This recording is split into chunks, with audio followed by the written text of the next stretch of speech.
मेरा नाम है विक्रांत शर्मा। उस वक्त मेरी उम्र सिर्फ 19 साल थी। मैं लखनऊ के एक साधारण कॉलेज में बीकॉम फर्स्ट ईयर का स्टूडेंट था। हमारा परिवार बिल्कुल नॉर्मल मिडिल क्लास था। पापा एक प्राइवेट बैंक में कैशियर थे। माँ घर संभालती थी। जो पॉकेट मनी मिलती थी वो इतनी कम थी कि कॉलेज के दोस्तों के सामने शर्मिंदगी होती थी। सभी दोस्त अमीर घर के थे। किसी के पास नया आईफोन, किसी के पास रॉयल एनफील्ड। कोई वीकेंड पर गोवा चला जाता। मैं बस देखता रहता और मन ही मन जलता रहता। पापा से ज्यादा पैसे मांगता तो वो कहते, बेटा हमारी तनख्वाह घर चलाने में ही खर्च हो जाती है। एक दिन मैं अपने सबसे करीबी दोस्त रोहन के पास गया। रोहन भी 19 साल का था, लेकिन वो हमेशा पैसा उड़ाता था। मैंने पूछ ही लिया, यार रोहन, तू ये कब कैसे मैनेज करता है? तेरा घर भी तो वैसे ही है जैसे मेरा, फिर तू इतना खर्च कहाँ से लाता है? रोहन मुस्कुराया और बोला, अरे पागल, अब हम जवान हो गए हैं, कब तक मम्मी पापा पर बोझ बने रहेंगे? खुद कमाना शुरू कर। मैंने हैरानी से पूछा, तू क्या करता है? रोहन बोला, पार्ट टाइम ट्यूशन पढ़ाता हूँ।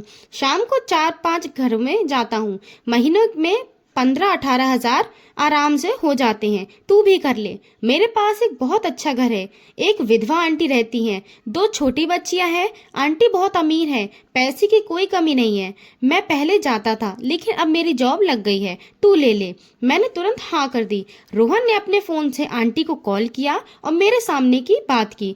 6,000 रुपए महीने तय हो गए। रोहन ने कहा, आज से ही शुरू कर दे, मैं तुझे घर छोड़ देता हूँ। मैंने मम्मी को फोन किया, माँ ट्यूशन मिल गया है, आज से शाम को थोड़ा लेट आऊँगा। मम्मी बोली, ठीक है बेटा, बस सावधान से जाना और आना और वक्त पर घर पहुँचना। रोहन की बाइक पर हम उस घर पहुंचे। घर देखकर मेरी आंखें चौंधिया गई। 4 मंजिला बंगला, बाहर ऑडी और मर्सिडीज खड़ी थी। गेट पर 2 सिक्योरिटी गार्ड। अंदर घुसते ही लग्जरी की बौछार, इटालियन मार्बल, क्रिस्टल झूमर, दीवार पर असली पेंटिंग। फिर वो महिला सामने आई। नाम था सुश्री मालिनी कपूर। उम्र कोई 40-45 साल, लेकिन देखने में 32-33 से ज्यादा नहीं लगती थी।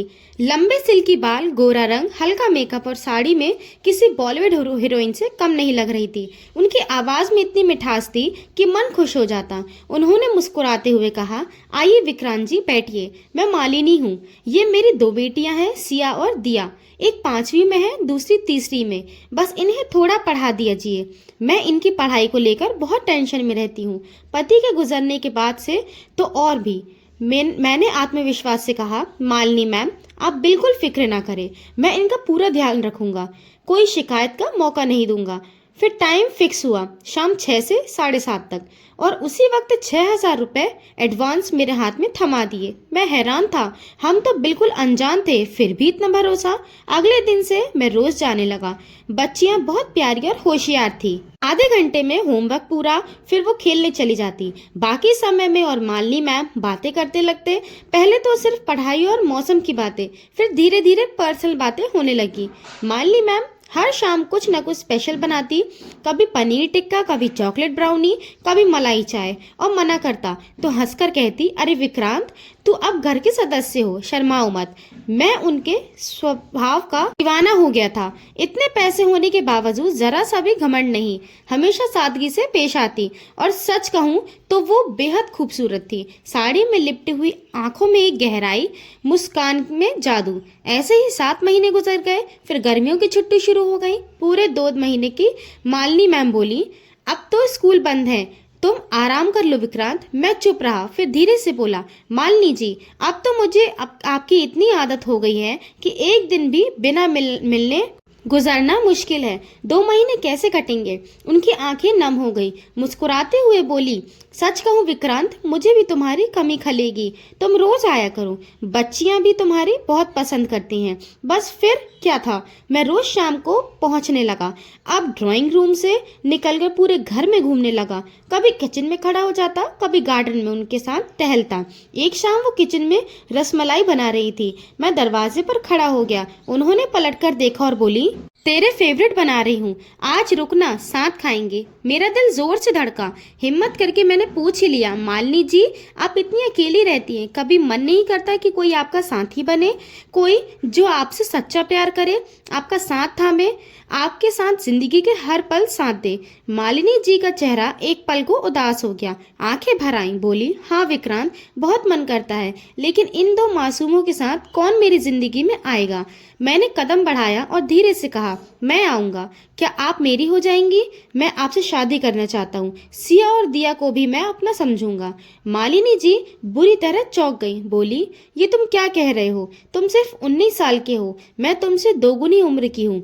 तुम्हारे मम्मी पापा क्या कहेंगे? तुम्हारा भविष्य बर्बाद हो जाएगा। मैंने कहा, पूरे परिपक्व औरतें पसंद हैं, आप जैसे समझदार, मुझे कोई फर्क नहीं पड़ता। मालिनी जी कुछ नहीं बोली। अगली शाम मैं फिर गया तो उन्होंने आंखें झुकाकर कहा, कल तुमने जो कहा था मैंने पूरी रात सोचा, मेरा जवाब हाँ है। मेरा दिल नाच उठा। मैंने उन्हें गले लगाने की कोशिश की तो वो पीछे हट गई और बोली, पहले शादी कर लो, बाकी सब बाद में। घर जाकर मैंने मम्मी को सब बात बता दी। मम्मी का चेहरा लाल हो गया, एकदम जोरदार थप्पड़ मारा और चिल्लाई, पागल हो गए हो? वो कोई जादूगरनी है, तुझे फंसा रही है। अब उसके घर गया तो घर से निकाल दूंगी। पापा को पता चला तो बोले, टांगे तोड़ दूंगा, पढ़ाई पर ध्यान दे। लेकिन प्यार कहाँ सुनता है। 15 दिन बाद मैंने मालिनी जी के साथ कोर्ट मैरिज कर ली। मम्मी पापा ने हमेशा के लिए नाता तोड़ दिया। मैं अपना छोटा सा बैग लेकर उनके घर आ गया। पहली रात बच्चियां को सो चुकी थी। मैं उनके बेडरूम में गया। मालिनी जी ने तकिया सोफे पर रख दिया, बोली, तुम यहाँ सो जाओ। मैं हैरान, ये क्या, हम शादीशुदा हैं। वो घबरा गई, पीछे हटते हुए बोली, मुझे थोड़ा वक्त दो। और सुनो, मैं आज कुंवारी हूँ, किसी का स्पर्श नहीं सहा। मेरा दिमाग हिल गया। ये कैसे संभव है? आपकी 2 बेटियां हैं। मालिनी जी ने सिर झुका लिया। सही वक्त आने पर सब बताऊंगी, अभी दूर रहो। रात भर मैं तड़पा। ऐसे ही हफ्ते गुजरे, जब भी पास जाता वो दूर भगाती। पूरा 1.5 महीना बीत गया। फिर एक रात करीब 3 बजे मेरी नींद खुली। बेड खाली था। मैं चुपके से बच्चियों के कमरे में गया। दरवाजा हल्का सा खुला था। मालिनी जी सिया और दिया की सहरियाने बैठी थी। दोनों गहरी नींद में थे। वो फुसफुसला रही थी, बेटियों, देखो कैसे मैं तुम्हारे पापा के हत्यारे से बदला ले रही हूँ। आज उनका बड़ा बेटा मेरे घर में कैद है, कल उनका छोटा बेटा भी यही होगा। एक एक करके मैं उनकी सारी औलाद छीन लूंगी, तब मेरे भाई की आत्मा को शांति मिलेगी। मेरा खून जम गया। उनके हाथ में एक पुरानी फोटो थी। वो चेहरा 7 साल बाद भी मुझे रोते से सताता था। 7 साल पहले मैं और पापा कार से कहीं जा रहे थे। बारिश तेज थी। अचानक एक आदमी सड़क पार करने लगा। पापा ने ब्रेक मारा, लेकिन कार फिसल गई, टक्कर हो गई। वो आदमी मौके पर मर गया।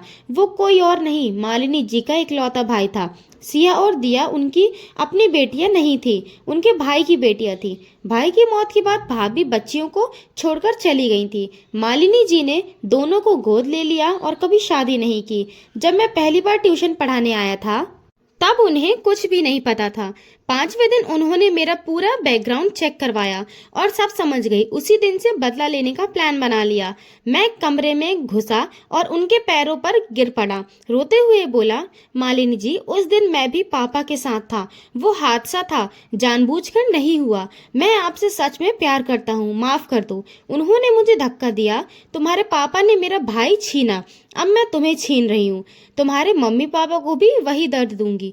सुबह मैं घर भागा, पापा को सब बताया। पापा टूट गए। मेरे साथ मालिनी जी के घर आए।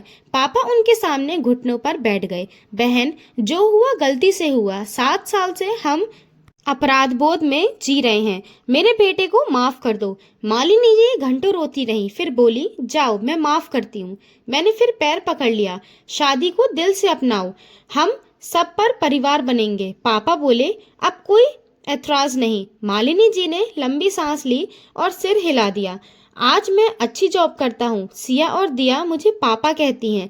मालिनी जी की आंखों में अब बदले की आग नहीं, सिर्फ प्यार है। दोस्तों, ये थी मेरी जिंदगी की सबसे बड़ी सच्चाई। कमेंट में बताओ, तुम्हारी जगह होते तो क्या करते। अगर कहानी पसंद आई तो लाइक, शेयर और सब्सक्राइब जरूर करना। मिलते हैं अगली कहानी में, तब तक के लिए बाय।